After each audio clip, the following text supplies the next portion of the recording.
Querida Jorgelina Garrote. ¿Qué tal? Buenas tardes. Buenas tardes. Linda tarde. Preciosa. Sí. Insistimos, desde aquí, desde el quinto piso del edificio Ética. Salute. Esto es radio en vivo. Sí. Se ve fantástica la ciudad. Bueno, acá tengo Silvina Ocampo, porque bueno, te comentaba fuera del micrófono que no pude conseguir un libro ayer en la Feria del Libro y están muy caros los libros, así que voy a seguir rastreando otros de Sergio Pujol, porque vino a Santa Fe a presentar su último libro, un historiador historiador, pero además historiador de música popular, y la verdad que todo lo que escribe me gusta y bueno, me interesó. Ya habíamos hablado de harto, por eso pensé en otro libro relacionado con la década del 60, ya veremos más adelante si lo consigo y lo puedo leer. Historia argentina, rock argentino y particularmente... Sí, porque habíamos hablado la vez pasada de Borges y un poco de rock, y bueno, me seguí entusiasmando con ese tema, pero bueno, ya más adelante podremos. Así que tengo acá unos cuentos de Silvina Ocampo, porque viste que es una escritora que uno puede pensar, porque son extraños los cuentos, que es difícil abordarla, porque pareciera que no la podemos terminar de entender. Si es humor, o por dónde viene, digamos, esa línea. Y bueno, mirando podemos decir un video educativo, ¿no?, en Encuentro, que es un programa que se llama Claves de Lectura, seguí esta selección de cuentos que proponen los presentadores, y la verdad que es súper didáctico desde esa perspectiva poder abordarla a Silvina Ocampo.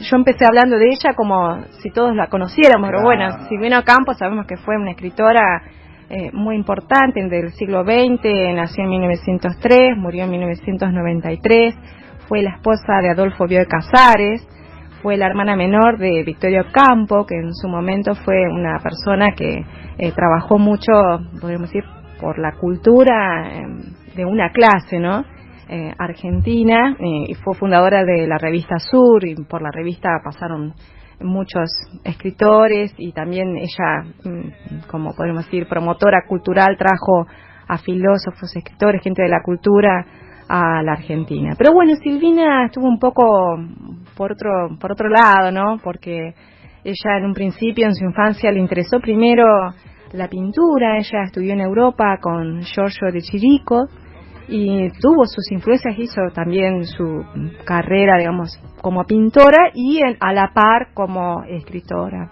En 1940 trabaja con su esposo y con Jorge Luis Borges en esta antología de la literatura fantástica que tengo acá, que es preciosa, realmente es un clásico de la literatura, y también para entender la literatura fantástica, en este caso de textos y de escritores de todas las literaturas.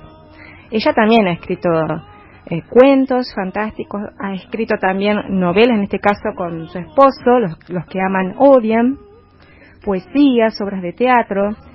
Pero bueno, el tema de los cuentos, podríamos decir que son cuentos extraños y hasta podrían generarnos un poco de rechazo, ¿no?, por las temáticas. Pero a veces es porque no sabemos cómo leerlos. Así que les propongo, por ejemplo, La expiación, que es un cuento de Las invitadas de 1961. Acá lo que vemos, que es algo que se repite en su cuentística, es un mundo real que se toca con este mundo del extraño.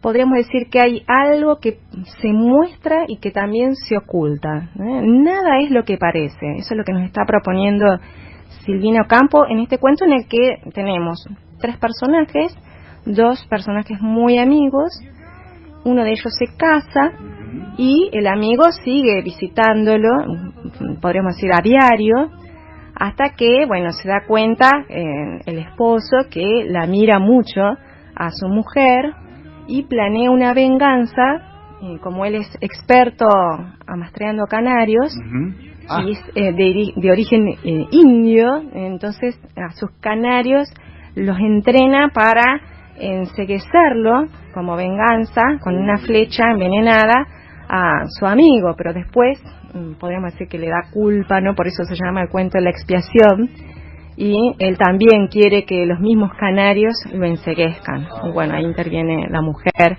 pero bueno, es interesante. Nada es lo que parece en este caso, porque parecían tan amigos, pero bueno, se da esta situación terrible. Después tenemos otro cuento, Los celosos, que es por un lado bastante gracioso, pero yo lo he leído con mis alumnas y me han dicho, no es para nada gracioso, es humor negro, me dicen alguna, no me río para nada, porque bueno, también tenemos una situación, un matrimonio, y ella, por complacerlo, él, porque, ¿qué pensaba? Que la mujer tenía que ser rubia, la mujer ideal tenía que ser alta, tenía que tener ojos claros, tenía que tener una dentadura perfecta, dientes blanquísimos, y bueno, ella por complacerlo se va poniendo prótesis porque ella en realidad es todo lo contrario, es peticita, es morocha, tiene ojos negros, bueno, entonces ella se va poniendo, ¿no?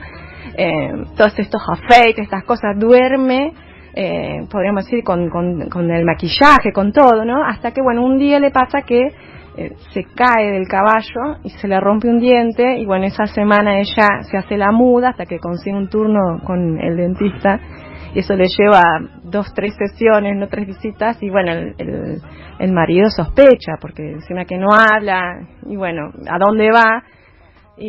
Bueno, ve mal, porque ve, tras el ascensor cree que ella tiene un amante, y cuando sale, le pega un paraguas, con un paraguas le pega a esa mujer, creyendo que era otra, se le caen todos los afeites, y él se confunde, ¿no? Entonces, en definitiva, no se da cuenta de que no era su mujer.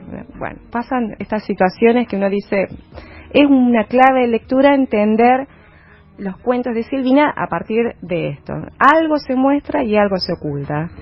Otro punto son los personajes niños. Son personajes que por un lado son angelicales, pero también tienen esta cuota de crueldad que uno dice, ¿cómo un niño puede actuar de esa manera? Y tenemos un cuento que se llama Una voz en el teléfono, de La Furia, de 1959. Es un personaje que no quiere jugar con unos fósforos porque, bueno, tiempo atrás cometió un incendio y muere alguien muy cercano a este personaje, pero lo cuenta de una manera que pareciera que no tiene esa culpa, ¿no? Por un lado tenemos esta situación de horror con la bondad, ¿no? De juntar el cielo con el infierno, y estos personajes niños que son capaces de hacer cosas terribles. Otro cuento también emblemático es La soga, de los días de la furia, de los días de la noche, de 1970. Sí. Tenemos estos objetos que cobran vida y también personajes que actúan casi como objetos. Tenemos una soga que serpentea, que pareciera que cobra vida, podríamos decir, en la mano de un niño. Alguien mira al niño con la soga. Y algo ocurre, claro. Sí, algo ocurre y es algo terrible, sí. Como para tenerlo en cuenta también esta cuestión de los personajes que se cosifican y las cosas que cobran vida, en este caso la soga, que actúa casi como una víbora, como por su forma de moverse, ¿no? Y tenemos también otro cuento, Cielo de claraboyas, de Viaje olvidado. Es también un personaje niño. Ya se nos está yendo la hora. Sí, bueno, un personaje niño que vive y en la planta alta es un cielo, podríamos decir, de claraboya porque es de vidrio y puede ver lo que ocurre de la vida de esa familia, pero todo lo ve por ese vidrio y todo está mediado, entonces pareciera que los personajes están fragmentados, se ven partes de esos personajes y así entiende por la mitad, ¿no?